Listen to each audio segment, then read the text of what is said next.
प्रदेश सरकार में मेरे वरिष्ठ सहयोगी उप मुख्यमंत्री और इसी माटी के सपूत श्री केशव प्रसाद मौर्य जी, उप मुख्यमंत्री श्री ब्रजेश पाठक जी, प्रदेश सरकार में मेरे सहयोगी मंत्री श्री नंदगोपाल गुप्ता नंदी जी, महापौर श्रीमती अभिलाषा गुप्ता नंदी जी, जिला पंचायत अध्यक्ष डॉक्टर वीके सिंह जी, माननीय सांसद प्रोफेसर रीता बहुगुणा जोशी जी, श्रीमती केसरी देवी पटेल जी, डॉक्टर रमेश चंद्र बिंद जी, प्रदेश सरकार में पूर्व मंत्री श्री सिद्धार्थनाथ सिंह जी, हमारे सभी माननीय विधायकगण श्री हर्षवर्धन वाजपेयी जी, वाचस्पति जी, पीयूष रंजन निषाद जी, राजमणि कोल जी, गुरु प्रसाद जी, प्रवीण पटेल जी, आज के इस कार्यक्रम में उपस्थित विधान परिषद सदस्य श्री लक्ष्मण आचार्य जी, सुरेंद्र चौधरी जी, Shrimati Nirmala Paswan ji, doctor KP Srivastava ji, Bharatiya Janata party के क्षेत्रीय अध्यक्ष श्री महेश श्रीवास्तव जी, जिला अध्यक्ष गंगापास यशवनी दुबे जी, जिला अध्यक्ष यमुनापाल श्री विभवनाथ भारती जी, महानगर अध्यक्ष श्री उमेश चंद गणेश केसरवानी जी, भारतीय जनता पार्टी के सभी पदाधिकारीगण, आज के इस प्रबुद्ध सम्मेलन में प्रयागराज के हमारे सभी प्रबुद्धजन, अधिवक्ता, शिक्षक, चिकित्सक, उद्योग व्यापार मंडल से जुड़े सभी उपस्थित प्रबुद्धजन भाइयों बहनों, प्रयागराज की धरती को नमन करते हुए मैं आप सबका हृदय से अभिनंदन करता हूं। भाइयों बहनों, तीर्थराज प्रयाग संपूर्ण भारतवासियों की आस्था का प्रतीक है। तीर्थराज प्रयाग की जब हम बात करते हैं तो इस सृष्टि की उस धरा की कल्पना सामने आ जाती है जिसे स्वयं भगवान विष्णु ने रचा हो। और आज भी द्वादश माधव तीर्थराज प्रयाग की शोभा बढ़ा करके इसे तीर्थों में एक महत्वपूर्ण स्थान दिलाते हैं। जब कुंभ की बात आती है तो सबका ध्यान प्रयागराज की तरफ होता ही जाता है। ये हमारा सौभाग्य है कि आदरणीय प्रधानमंत्री मोदी जी के नेतृत्व में, उनके मार्गदर्शन में अक्टूबर 2018 में प्रयागराज कुंभ के ठीक पहले प्रयागराज को उसका पुरातन नाम, पौराणिक नाम प्रदान करने का गौरव हमें प्राप्त हुआ है। इसके लिए मैं अपने सभी सहयोगी मंत्रियों और यहाँ के जनप्रतिनिधियों का हृदय से अभिनंदन करते हुए प्रयागराज के आप सभी प्रबुद्ध जनों का मैं हृदय से आभार व्यक्त करता हूं कि विगत विधानसभा चुनाव में आपने प्रयागराज से भारतीय जनता पार्टी को अपना जो समर्थन किया, आशीर्वाद किया, आज उसके परिणाम स्वरूप डबल इंजन की सरकार प्रदेश के अंदर फिर से कार्य कर रही है। और आज इसी का परिणाम है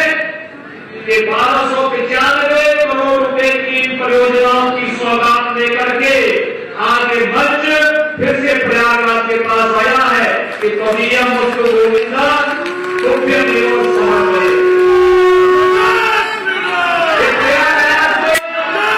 जितना भी कर ले बहुत कम ही है, क्योंकि मां गंगा और मां यमुना, मां सरस्वती का आशीर्वाद, लेते हुए हनुमान जी का आशीर्वाद, द्वादश माधव का आशीर्वाद और स्वयं तीर्थराज प्रयाग का आशीर्वाद जो है, दुनिया की पहली गुरुकुल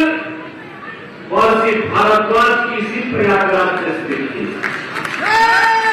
और यह हमें गौरव की स्मृति होती है कि जब वहां पर भव्य प्रतिमा महर्षि भारद्वाज की स्थापित की गई, भारद्वाज आश्रम के पास सचमुच हजारों वर्ष पुरातन परंपरा के साथ हम सबको जुड़ने का सौभाग्य प्राप्त हुआ है। भाइयों बहनों, प्रधानमंत्री जी ने आजादी के अमृत महोत्सव वर्ष में मुख्य महोत्सव को संबोधित करते हुए पंचप्रण की बात की थी और पंचप्रण में उन्होंने इस बात का संकल्प लिया था विकसित भारत का, दूसरा विरासत के सम्मान का, तीसरा गुलामी के को सर्वथा समाप्त करना है, चौथा एकता एकीकरण का और पांचवा नागरिकों के कर्तव्य का। विरासत का सम्मान अयोध्या में भगवान श्री राम के भव्य मंदिर के निर्माण का कार्य हो या काशी में काशी विश्वनाथ का धाम, मां विंध्यवासिनी का धाम मिर्जापुर का हो या प्रयागराज का ये ऐतिहासिक कुंभ, ये सभी उसी परंपरा के हिस्से हैं। और आज मैं आप सबको इसी बात का एहसास कराने के लिए आया हूं कि प्रयागराज का कुंभ 2025 में फिर होने जा रहा है। और भाइयों बहनों, जिस सुव्यवस्था, सुरक्षा और स्वच्छता के लिए प्रयागराज कुंभ जाना जाता है, जाना गया 2019 में, इस परंपरा को और भी अच्छे ढंग से प्रस्तुत करने के लिए आज मैं दोनों डिप्टी सीएम नंदी जी, हमारे सभी माननीय सांसद, विधायकगण और प्रदेश सरकार के मुख्य सचिव, डीजीपी समेत सभी अधिकारीगण प्रयागराज पहुंचे हैं,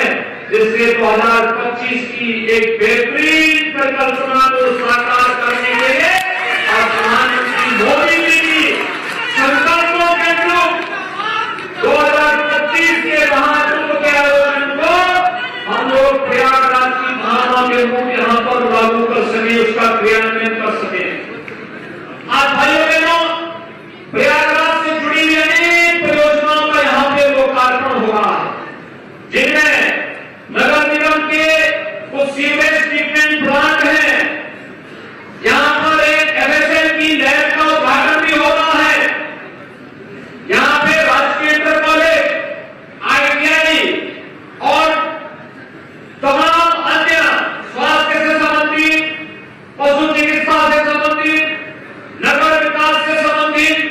समाज कल्याण से संबंधित, सैनिक कल्याण से संबंधित, स्पोर्ट्स से संबंधित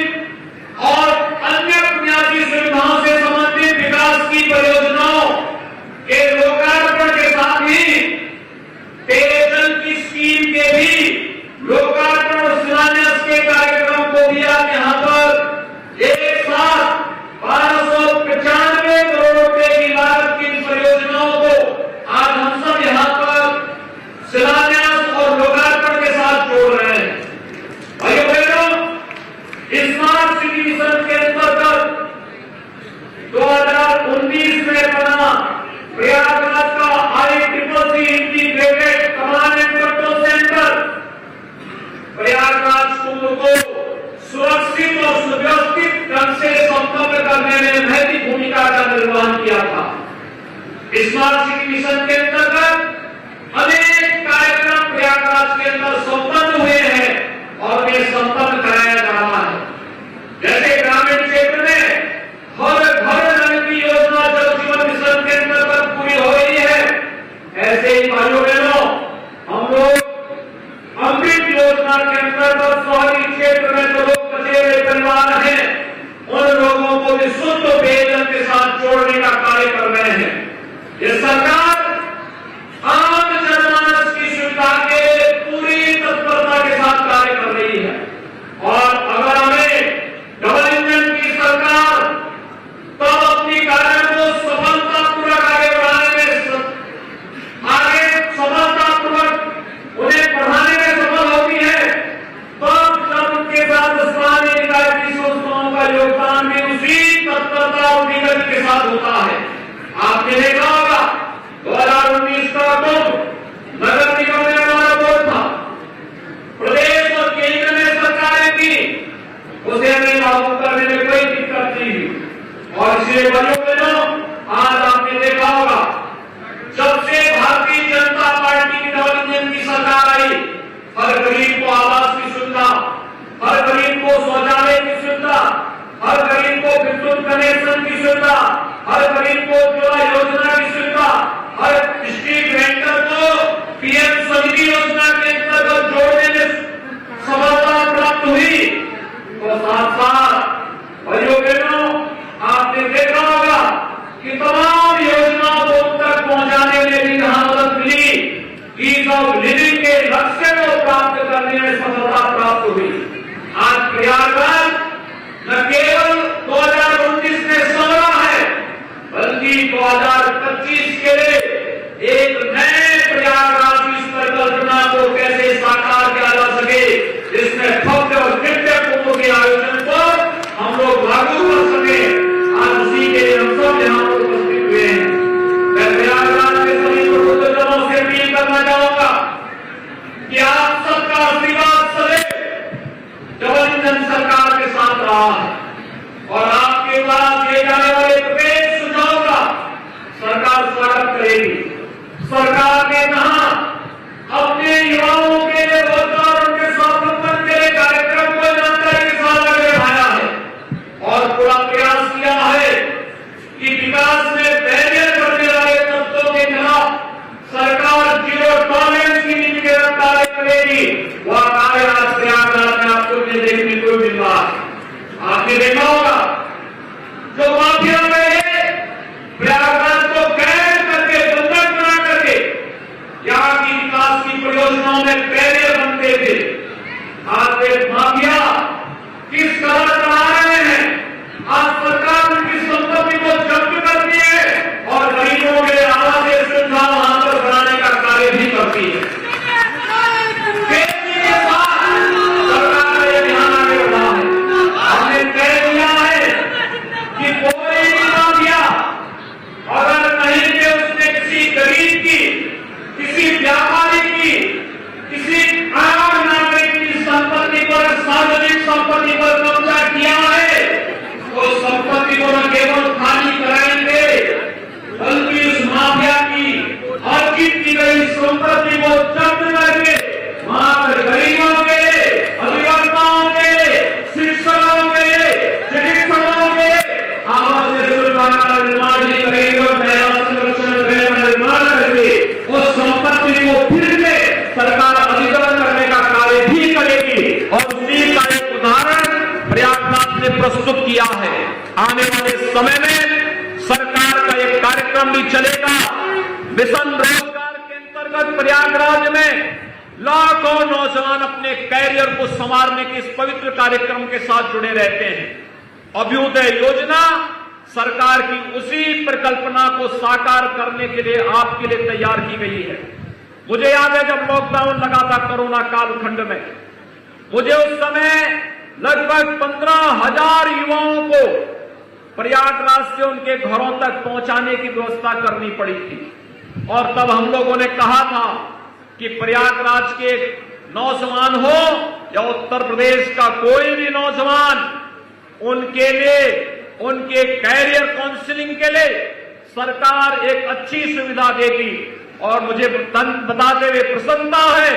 अभ्युदय कोचिंग की व्यवस्था आज हम प्रदेश के हर जनपद में प्रारंभ कर चुके हैं। और प्रयागराज में जो नौजवान परीक्षाओं की तैयारी कर रहा है, मैं उन्हें इस बात के लिए आश्वस्त करता हूं कि अब उनके जीवन के साथ कोई खिलवाड़ नहीं कर सकता है। अगर किसी ऐसे गिरोह और माफिया ने उनके भविष्य के साथ खिलवाड़ करने का दुस्साहस किया तो फिर सरकार की कार्रवाई उसके बाद किस रूप में प्रारंभ होती है, यह आज किसी से छुपा हुआ नहीं है। इसलिए भाइयों बहनों, आप सब डबल इंजन सरकार के इस अभियान के साथ जुड़कर के कार्य कर सके, इस विश्वास के साथ आज यहां पर मैं उपस्थित सभी प्रबुद्ध जनों का हृदय से अभिनंदन करता हूं। 1295 करोड़ रुपए की इन परियोजनाओं के लिए प्रयागराज वासियों को हृदय से बधाई देते हुए अपने सभी माननीय जनप्रतिनिधियों का अभिनंदन करता हूं, जिनके प्रयास से प्रयागराज की योजनाएं आज जमीनी धरातल पर उतर रही है। मैं एक बार फिर से आप सभी को हृदय से बधाई और अपनी शुभकामनाएं देते हुए अपनी वाणी को विराम देता हूं। धन्यवाद। जय हिंद, जय श्री राम, जय श्री राम।